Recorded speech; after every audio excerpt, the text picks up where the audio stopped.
Jesus Christ, finally! I've discussed a lot of cartoons in the last 6 years. Every show from Disney, Nick, Cartoon Network, Netflix, adult animation. I watch Fleabag Monkey Face. But the most common question I get is, unsurprisingly, why did I watch Big Mouth? But after that is my favorite cartoon. While that is pretty obviously a video I kind of objectively need to make eventually, let's say 10K, nudge nudge wink wink, whenever I'm asked, I always respond with Hilda. Or Gravity Falls and Swaps. But for a show most people don't particularly talk about or even know, Hilda was a cartoon I really fell in love with when I watched it back in 2020. The show has such a unique vibe, from the writing to the animation to the characters, it always stuck with me. So much so that I locked it in as my favorite. Based on a graphic novel series by Luke Pearson, a former Adventure Time storyboarder, and I'll admit that I've never read the novels, maybe one day. The series is a Netflix exclusive about a girl living in a strange world full of magical creatures from Norse mythology, who moves from her secluded house in the plains to the town of Trollberg, slowly growing her group of friends and interacting with the strange magical creatures. 2020 is when I fully got back into cartoon after growing out of them in high school. Yeah, growing out of them. You dressed as like 12 different children's cartoon characters in the last 3 years. But admittedly, I never actually rewatched the show. I don't tend to rewatch shows in general. I do yearly 50 plus show watch-throughs. I got over 200 franchises on my favorite character list. Do you think I got time to rewatch shows, dog? I watched all Simpsons this year. That was kind of inevitable, wasn't it? It's the one I always claimed to be my favorite. I have to rewatch it eventually, right? Is it really my favorite cartoon? Is there any reason to even discuss a cartoon that's basically only known for fan art of the main character killing every other cartoon girl that people still can't find the source to? Well, for today's adventure, we're gonna go back to Trollberg to finally decide once and for all if Hilda is my favorite cartoon. So starting with the animation, Hilda is notable for using animation rigs instead of being free-drawn. That means that all the character models are drawn and then reused and moved around like a puppet. The style of animation can be really rigid and stiff, but Hilda is far and away the best example I've seen of it. Despite the limit you'd think they'd have, the characters are extremely expressive. Never try to push the rigs to do things they can't. The show being a lot more calm and light action helps. The creature designs are extremely varied, but all have a distinct vibe of only fitting in this world, despite them all being from folklore. Some of the most standard ones are the Kraken, being more rock-like with a lot of eyes, but a unique take on the creature. Same with the ghosts having their bones still inside their bodies alongside piercing orange eyes and mouth, like a jack-o'-lantern. The horrific spider frog perfectly and creepily mixing together my favorite and least favorite things on Earth, in a way that neither overpowers one in the design. And the forest giant, who's look really cute and fluffy, but his face is all really funny and all scrunched up. The backgrounds are gorgeous. A great mix of very simple colors, with most of the show being heavily orangish red, blue, and yellow, with heavy bits of green whenever they go past the town. Things look really great at nighttime, but when they make things really pop perfectly despite being in the dark. That said, the show did one thing that's completely indispensable and inexcusable. They had the eyes appear behind the hair. I get why they do this. It's used to animate the rigs and it's more expressive, but I can forgive magic controls. But this is way too unbelievable. Eyes do not work like that! But I do like that in the faraway shots, they give Hilda little dot eyes. That's cute. The show is mostly a slice of life. And while I do have a bunch of creatures, they're usually pretty calm and friendly. So there's very few action scenes or more fast-paced animation. They can, though, make great use of how expressive the puppets are, despite the seeming limitations. Honestly, everything comes up together in just a really great vibe. The entire show is super relaxing, an extremely innocent feeling show that's completely earnest in its take. There's no more modern tropes, completely comfortable in its small-town rural vibe, never doing anything that goes against that earnestness. It can be very funny, but naturally funny, in a way that works with the cast, which I'll get to later. So this is just a show I can always just enjoy watching. Animation really helps with that. The characters in the show are mind-blowing, because they're all bangers with like no real low points. I obviously can't discuss every last character and creature and Gravel Simpson in the show, but I'll try to tackle as many as I can. Hilda's of course the main character. I know, massive spoiler.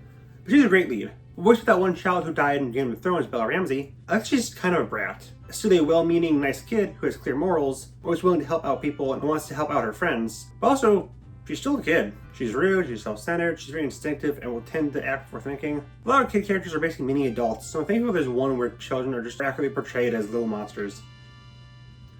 Literally as of the season 2 finale. Her closest friends are David and Frida. David reminds me of Charlie Brown, both in his blank, soulless eyes, and how the entire world has agreed he must suffer. For the first 2 seasons, he's just kind of a tag-along, providing most of the comedy of the show by being such a mistake at life. But he's a fun character who for everyone to bounce off of. And in season 3, he starts to finally build himself into a more mature man-boy. He's funny! Apparently people hate Frida for some reason. Like, she's selfish and bratty, but I mean, so is Hilda. We see more of Hilda and her motives, so I can get why she gets a pass. But Frida's still a pretty fun character. And also, you know, a child. So yeah, she's cool. The main trio all work on each other super well. I'm also really glad there's no romance between the three. Like, it would have just been really easy to make Frida and David a couple, but I like that they're all just friends, and that's it. It's pretty refreshing. Then there's Twig. He's cute. Joanna, the only thing I've seen discussed outside the dedicated Hilda fandom. Have you guys even seen a woman besides your mom?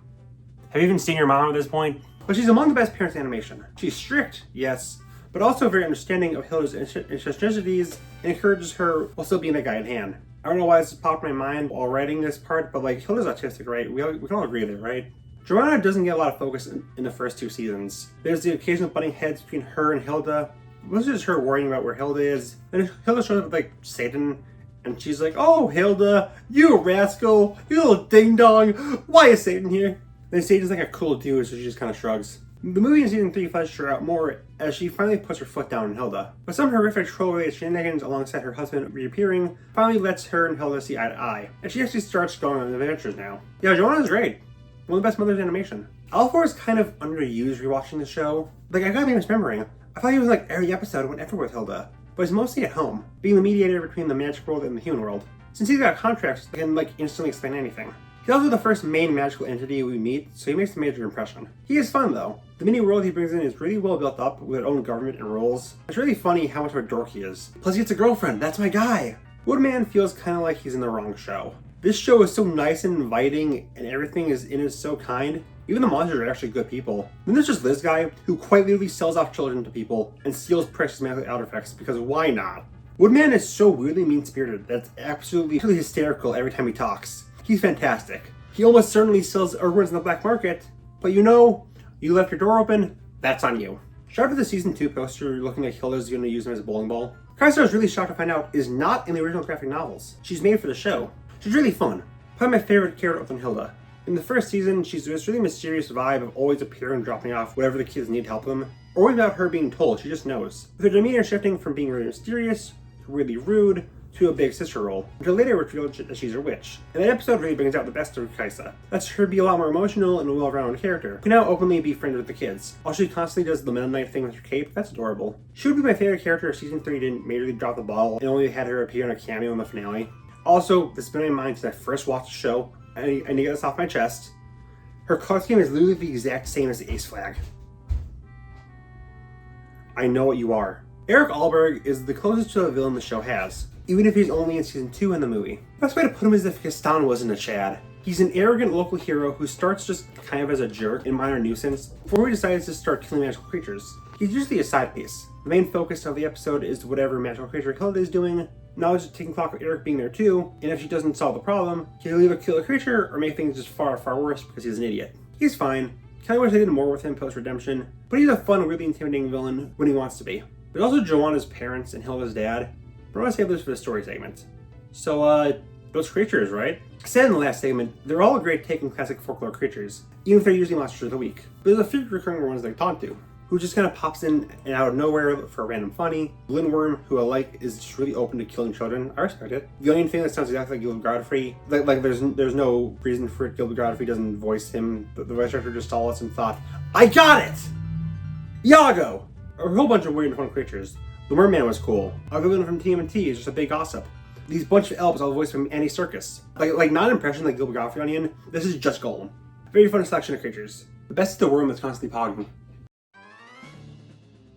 The story of the show is really interesting because I woke up one day and realized, oh yeah, it has one. When you think of cartoons, they fall into 2 categories, episodic or serialized. So the one-off adventures or story-based. Sometimes the show will start off as one and move to another, like Adventure Time. But once the transition happens, it sticks. Here though, it's kind of in the middle. It's got clear bits of story and development for the characters, but the episodes are mostly self-contained. You can watch a decent amount of the episodes on their own and understand perfectly, but if you want to watch them all together, it tells a full narrative that builds on itself.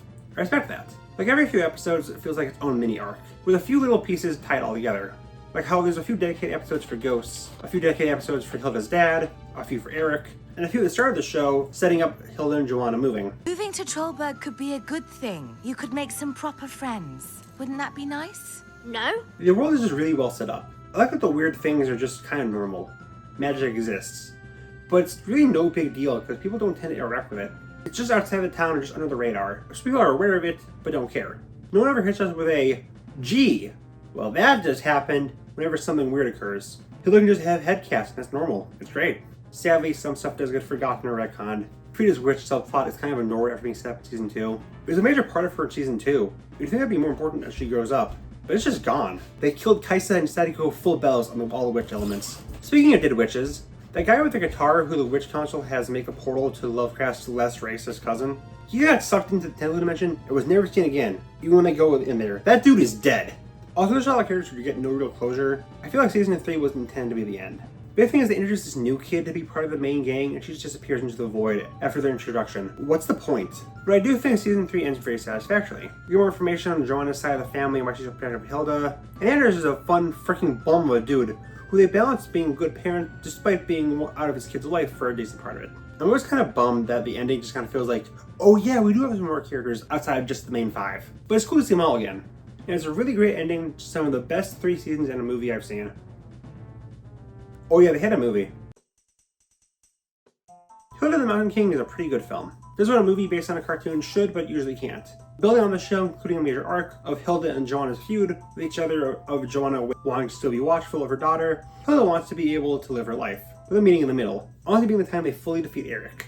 Usually movies based on cartoons can't do anything major since they want the movie to be watched by anyone, not just fans. The era of streaming really helps things be more cohesive. So yeah, now film is going to be more story-based and tie it back into the show instead of introducing a boring new villain in a suit voiced by a celebrity. Oh yeah, this movie takes place between seasons 2 and 3. If you're going to watch the show, watch the movie after you finish season 2. Boom, I saved you some headache from watching the first couple episodes of season 3 not understand what's going on. I jump in the air and I spin around, and if there's a freeze frame, and it shows the weird they have for every human being on Earth, and then I blow up. Most notable is that it really dives into the trolls. The most recurring monster that I was saving to talk about in this segment. You fricks, I see you in the comments section. I know what you've done, but I like finally diving into the namesake of the town. Why these creatures surround the village without being more hostile. And the one who is, Trundle, is actually a pretty great villain.